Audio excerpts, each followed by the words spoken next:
Morning all of you. आज हम आप लोगों को मिडवाइफरी में आज हम आप लोगों को पढ़ाएंगे लाइफ साइकिल अप्रोच, जीवन चक्र की पहुंच के बारे में। देखिए, जीवन की गुणवत्ता और जीवन जीने की प्रत्याशा, quality of life and expectation of life. देखिए, व्यक्ति द्वारा जिए जाने वाले जीवन का स्तर, उसके शैक्षणिक स्तर, सामाजिक और आर्थिक स्तर तथा विकास सूचकांक आदि गुणों की गुणवत्ता को प्रदर्शित करने वाले मुख्य तत्व हैं। व्यक्ति द्वारा जिए जाने वाले जीवन का स्तर जो होता है, उसके शैक्षणिक स्तर, सामाजिक स्तर और आर्थिक स्तर के विकास का और सूचकांक आदि जीवन की गुणवत्ता को प्रदर्शित करने वाले जो होते हैं मुख्य फैक्ट होते हैं, तत्व होते हैं। यदि व्यक्ति की शिक्षा का स्तर अच्छा है तो उसे प्राप्त होने वाली जो चिकित्सकीय सुविधाएं हैं, डॉक्टर के द्वारा जो चिकित्सा की सुविधाएं उसे प्राप्त हो रही हैं, वो आधुनिक प्रकार की होगी तथा जो प्रति व्यक्ति आय अच्छी है, अगर व्यक्ति की जो प्रति व्यक्ति आय अच्छी है तो जीवन की गुणवत्ता को उत्तम किस्म की ही माना जाता है। अगर व्यक्ति की जो आमदनी अच्छी है तो उसको जीवन जीने की गुणवत्ता भी अच्छी होगी। उत्तम किस्म की जीवन गुणवत्ता इस बात पर निर्भर करती है कि व्यक्ति की सभी आधारभूत जो आवश्यकताएं होती हैं वह पूर्ण हो रही हैं कि नहीं। अगर व्यक्ति के पास अच्छी आमदनी है तो उसकी जो आधारभूत जीवन जीने की जो आधारभूत आवश्यकताएं हैं वो सही सुचारू रूप से पूर्ण होंगी, वह अपने जीवन लक्ष्यों को आसानी से प्राप्त कर सकता है। व्यक्ति जो है अपने जीवन के लक्ष्यों को आसानी से प्राप्त कर सकता है। तो देखिए, परिभाषाएं, डिफिनीशन क्या है। डिफिनीशन, जीवन की गुणवत्ता, क्वालिटी ऑफ लाइफ की क्या परिभाषा है। व्यक्ति अपने जीवन को इस तरह जिए कि उसकी सभी आधारभूत आवश्यकताओं की पूर्ति हो जाए तथा अपने निर्धारित लक्ष्यों की पूर्ति समय पर कर ले एवं अपनी स्वयं की मानसिक संतुष्टि प्राप्त कर ले, उसे ही उस व्यक्ति की जीवन की गुणवत्ता, क्वालिटी ऑफ लाइफ कहते हैं। व्यक्ति को जो है अपना जीवन इस तरह से जीना चाहिए कि उसकी जो सभी आधारभूत आवश्यकताएं जो होती हैं, ज़रूरतें होती हैं, वो अच्छी तरह से पूर्ण हो। उसकी जो लक्ष्यों की जो उसका लक्ष्य हो प्राप्त करने की, वो भी अच्छी तरह से प्राप्त कर ले और अपने जो है मानसिक संतुष्टि, वह जो है अपनी स्वयं की जो मानसिक संतुष्टि होती है उसको प्राप्त कर ले। यही जो है व्यक्ति की जीवन की गुणवत्ता है, क्वालिटी ऑफ लाइफ है। नेक्स्ट है जीवन जीने की प्रत्याशा, एक्सपेक्टेशन ऑफ लाइफ। जीवित जन्म लेने के बाद मृत्यु के विभिन्न खतरों का सामना करते हुए एक व्यक्ति द्वारा जिया गया जो उसका वर्षों की औसत संख्या होती है, जिए जाने वाले जो वर्ष होते हैं उसकी औसत संख्या जीवन जीने की प्रत्याशा कहलाती है, एक्सपेक्टेशन ऑफ लाइफ कहलाती है। जीवित जो जन्म लेने के बाद मृत्यु तक जो विभिन्न खतरे होते हैं उसका सामना करते हुए एक व्यक्ति के द्वारा जो जिया गया वर्ष होता है उसकी औसत संख्या जीवन जीने की प्रत्याशा कहलाती है। विकसित देशों में निवास कर रहे लोगों के जीवन जीने की प्रत्याशा जो है विकासशील देशों की तुलना में निवास कर रहे लोगों की जीवन जीने की प्रत्याशा की तुलना में अधिक होता है। जो विकसित देश होते हैं उसमें निवास कर रहे जो लोग होते हैं उसकी जीवन जीने की प्रत्याशा विकासशील देशों की लोगों के जीवन जीने की प्रत्याशा की तुलना में अधिक होती है। हमारे देश में भी लोगों की जीवन जीने की प्रत्याशा लगातार बढ़ती जा रही है, क्योंकि हमारे देश में लोगों को सामाजिक, आर्थिक स्थिति अथवा स्वास्थ्य से संबंधित सेवाओं की गुणवत्ता में लगातार वृद्धि हो रही है।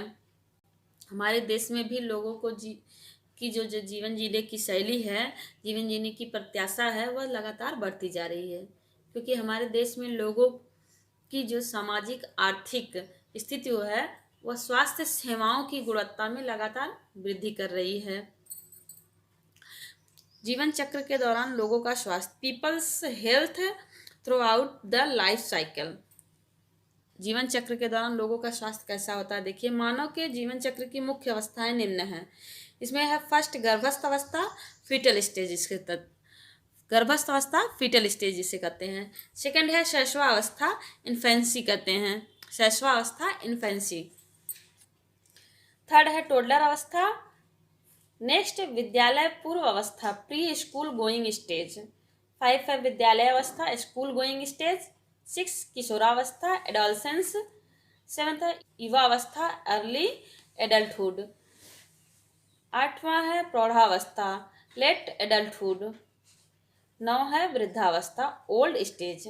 इसमें देखिए फर्स्ट है गर्भस्थ अवस्था, फीटल स्टेज। निषेचन से लेकर गर्भस्थ शिशु के प्रसव द्वारा बाहर आने से पूर्व तक गर्भाशय के अंदर पल रहा शिशु गर्भस्थ शिशु कहलाता है।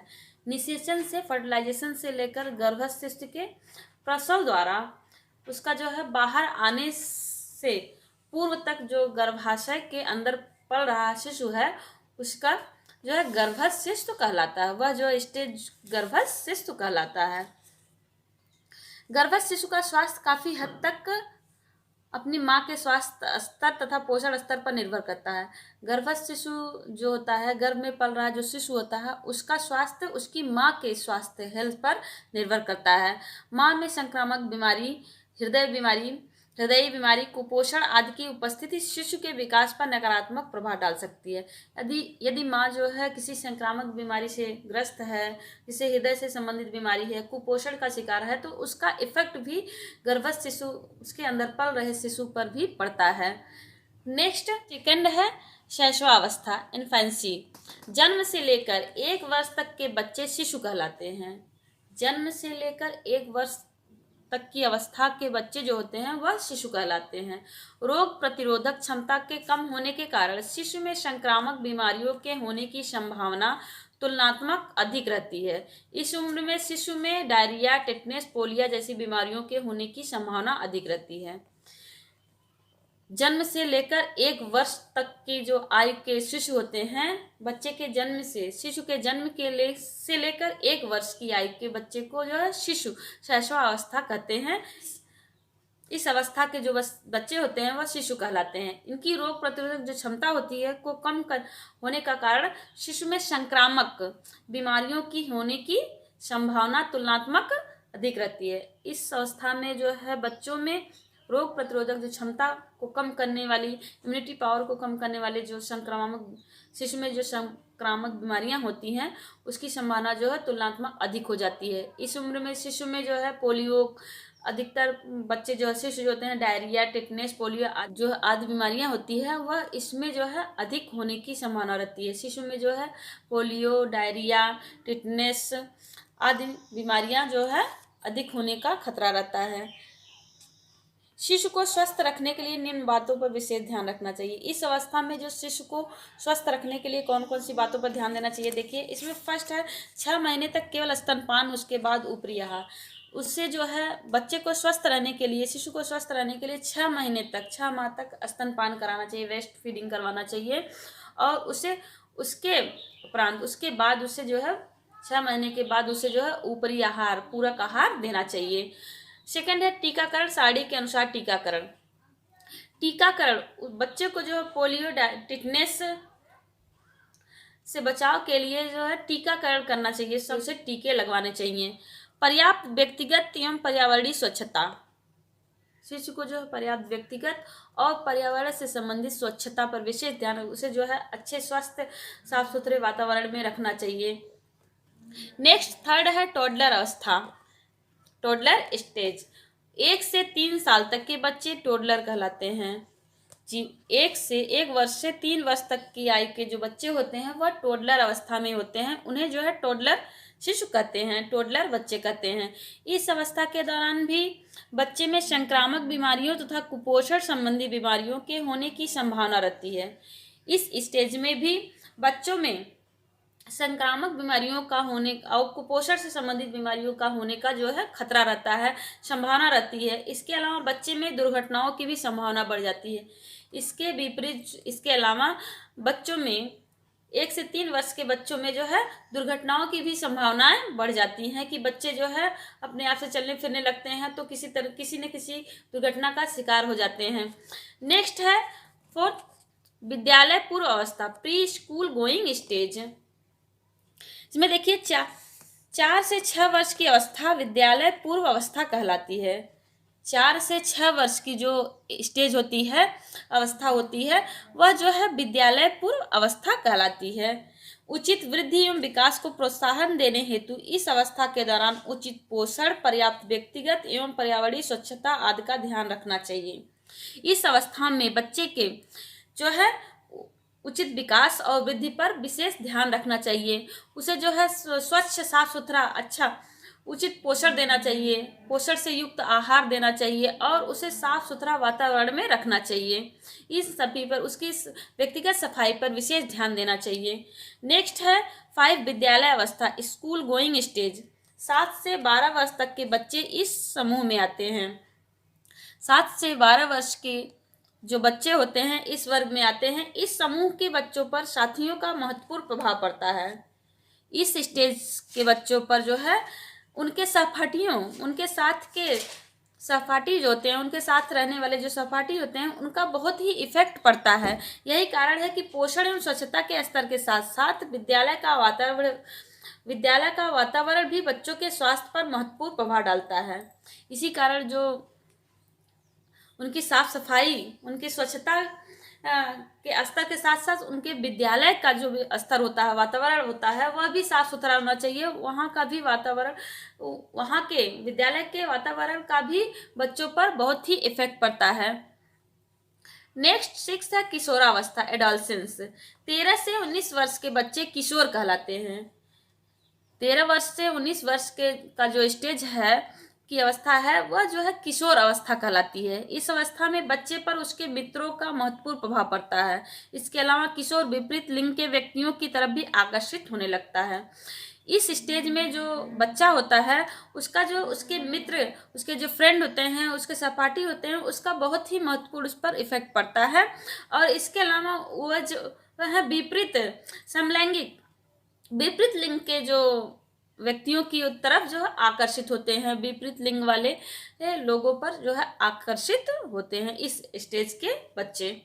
नेक्स्ट 7th है युवावस्था, अर्ली एडल्टहुड। 20 से 40 वर्ष की अवस्था वयस्कावस्था कहलाती है।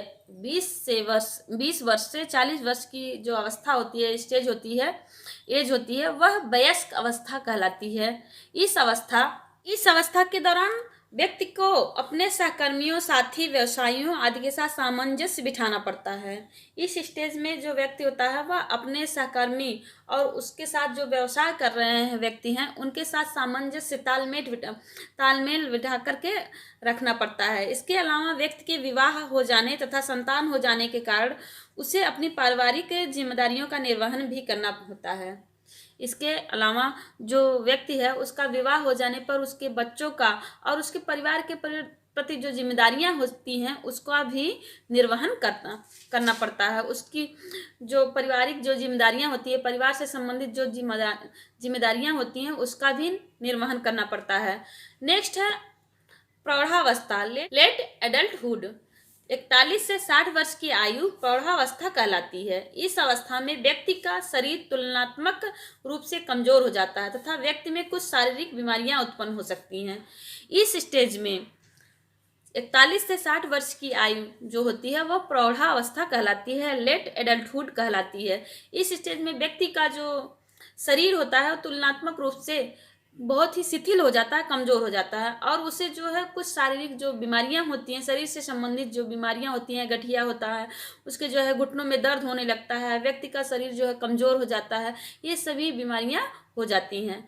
नेक्स्ट है लास्ट वृद्धावस्था, ओल्ड स्टेज। 60 वर्ष से ऊपर की अवस्था वृद्धावस्था कहलाती है।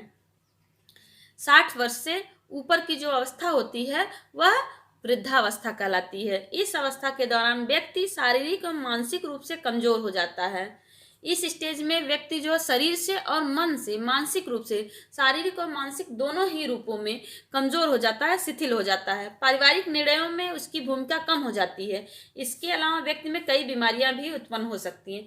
जो पारिवारिक निर्णय होते हैं, उसको लेने में उसकी भूमिका जो होती है, वह कम हो जाती है और ना के बराबर हो जाती है। और इसके अलावा व्यक्ति में जो है शारीरिक बीमारियां, कमजोरियां भी उत्पन्न हो जाती हैं या बीमारियां हो जाती हैं।